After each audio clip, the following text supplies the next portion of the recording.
Hai, nama gue Dita. Gue masih kelas 2 SMA dan tinggal di daerah Bogor. Umur gue 17 tahun.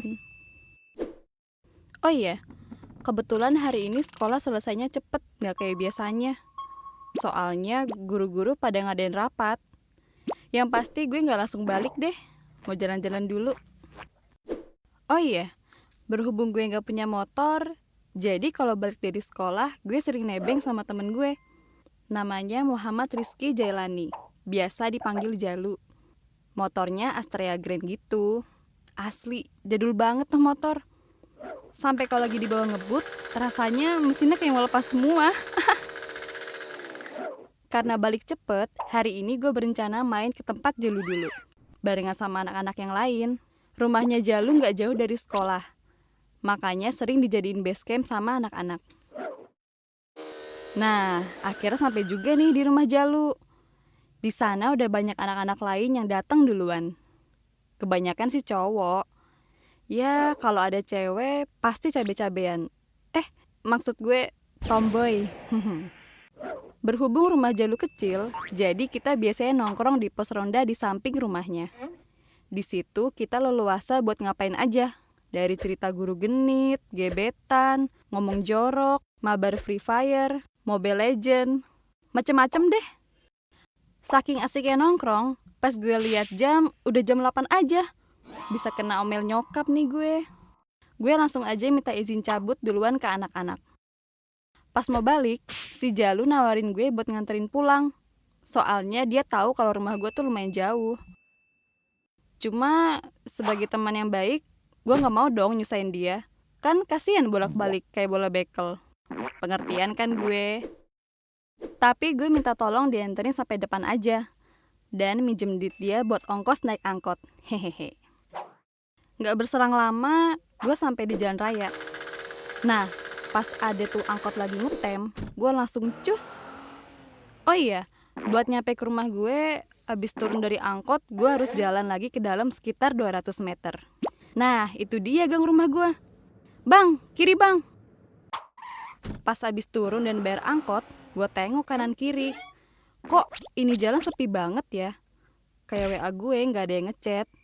Sakit. Kok jadi curhat? Dengan langkah yang mantap, gue mulai berjalan di gang yang gelap gulita ini.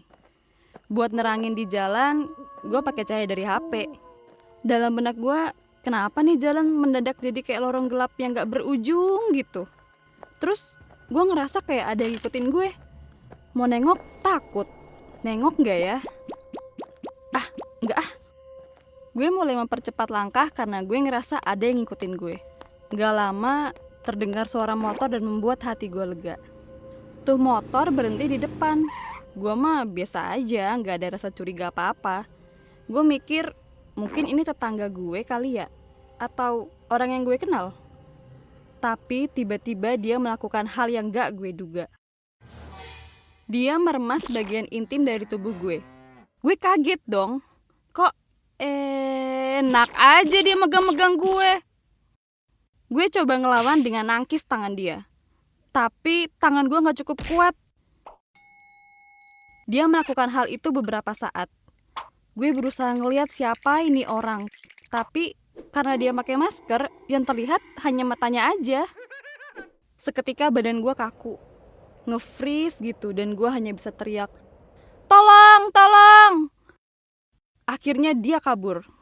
Badan gue cuma bisa diem. Lama-kelamaan, badan gue yang nge-freeze tadi jadi lemes selemes-lemesnya.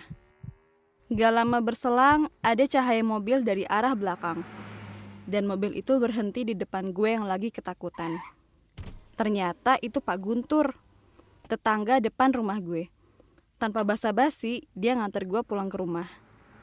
Sampai rumah gue dalam keadaan keringet dingin, lemes, semua campur aduk rasanya di situ. Ibu nungguin gue di depan rumah dengan muka cemas.